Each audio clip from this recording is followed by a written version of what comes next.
Hello friends and welcome back. दोस्तों, किसका दिल नहीं चाहता कि वो अंग्रेज़ों की तरह फरफर इंग्लिश में बात करे। क्या आप चाहते हैं कि आप अंग्रेज़ों की तरह फरफर इंग्लिश में बात करें? अगर आपको ये शौक़ है तो आपको उनकी तरह इंग्लिश में बोलने के लिए वर्ड्स को वैसे प्रोनाउंस करना होगा। आपको सेंटेंसेस ऐसे बोलने होंगे जैसे अंग्रेज़ बोलते हैं। तो आज इस वीडियो में मैं आपको 14 ऐसे वर्ड्स सिखाने जा रहा हूँ जिनको आप अपनी लैंग्वेज में लाकर अंग्रेज़ों की तरह इंग्लिश में बात कर सकते हैं। तो अगर आप चाहते हैं कि अंग्रेज़ों की तरह इंग्लिश में बात करना सीख जाएं तो आपको एंड तक मेरे साथ रहना होगा।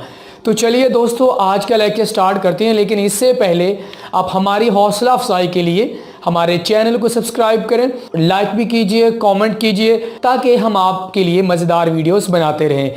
तो चलिए जी, आज का लेक्चर स्टार्ट करते हैं और ये बताते हैं आपको कि आप अंग्रेज़ों की तरह कैसे इंग्लिश में बात कर सकते हैं। ओके, सबसे पहले हमारे पास वर्ड है जी गोना।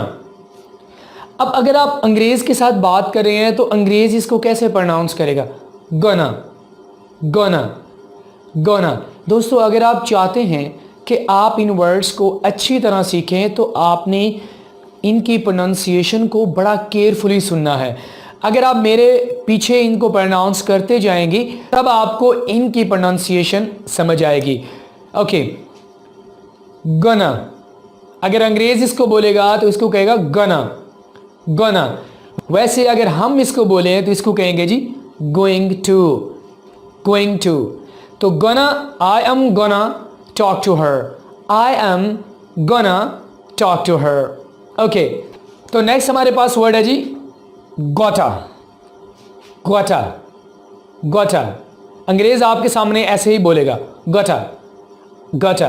दोस्तों, हमें अंग्रेज़ों की समझ क्यों नहीं आती? वो इस वजह से क्योंकि वो वर्ड्स को बड़ी जल्दी प्रोनाउंस करते हैं। तो अंग्रेज़ अगर आपके साथ इंग्लिश में बात कर रहा है या आप उसको सुन रहे हैं तो वो आपके सामने बोलेगा गोटा, गोटा। तो इसका माना क्या होता है? Got to, got to. I have got to go, I have got to go. मुझे जाना होगा। ओके, तो नेक्स्ट वर्ड की तरफ मूव करते हैं। वना, वना, वना। आप इनके प्रोनाउंसिएशन को सुनते जाएं। वना।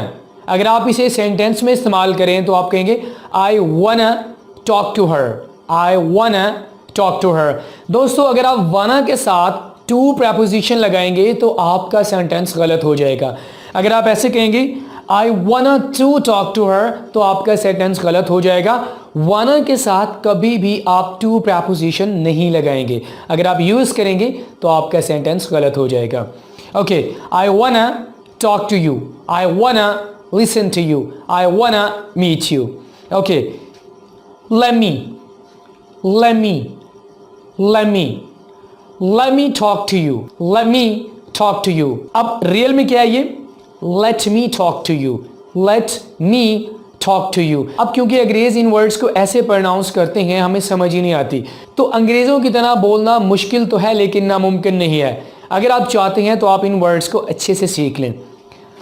let me, let me, let me talk to you। Okay, okay. So दोस्तों, नेक्स्ट वर्ड है जी give me, give me, give me. You are learning the pronunciation, that's great. Keep pronouncing after me. वैसे इसका माना है जी give मी, और अगर हम वैसे इसको देखें तो है जी गिव मी मीन्स मुझे दो। Give me your pen, give me your pen. Okay, outta, outta, outta, out of, out of, get out of here, यहां से दफा हो जाओ। get out of here।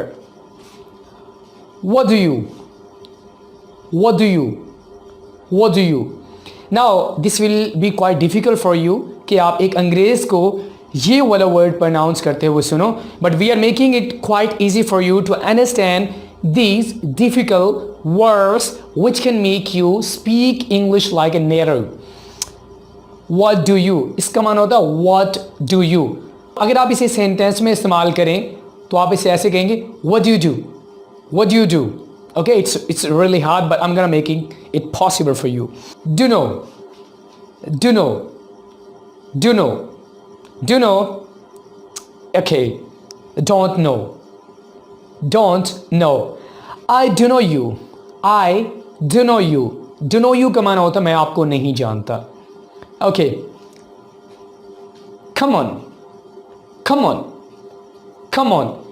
Because जो अंग्रेज़ होते हैं ना, इन वर्ड्स को बहुत ज़्यादा क्विकली प्रोनाउंस करते हैं, इसी वजह से मुश्किल हो जाता है इनको अंडरस्टैंड करना.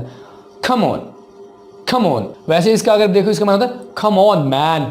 ओके, तो हमने इसको सेंटेंस में इस्तेमाल करना, come on man, come on man, come on man. Okay, because को आप क्या कहेंगे? कस, कस, कस. अंग्रेज़ भी इसको ऐसे ही बोलते हैं, कस. तो इसे सेंटेंस में इस्तेमाल करें तो हम ऐसे कहेंगे, cause I don't know her. Cause I don't know her, क्योंकि मैं उसे नहीं जानता.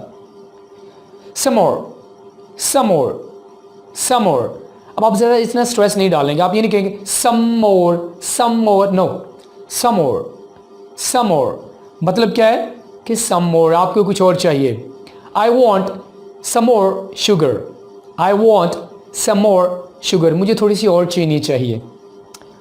gotcha, gotcha, gotcha. जब आपको कोई चीज़ का पता चल जाए या आप किसी को पकड़ लें तो आप कहेंगे gotcha, मतलब I got you, मैंने आपको पकड़ लिया.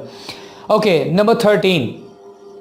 don't you, don't you, don't you, don't you. Repeat after me. अगर आप मेरे बाद इसको रिपीट करेंगे, इन प्रोनाउंसिएशन को, तभी आपको समझ आएगी, because they are very hard to be pronounced. Don't you, तो इसका माना क्या होता है? Don't you. डोंट यू मतलब क्या तुम नहीं करते.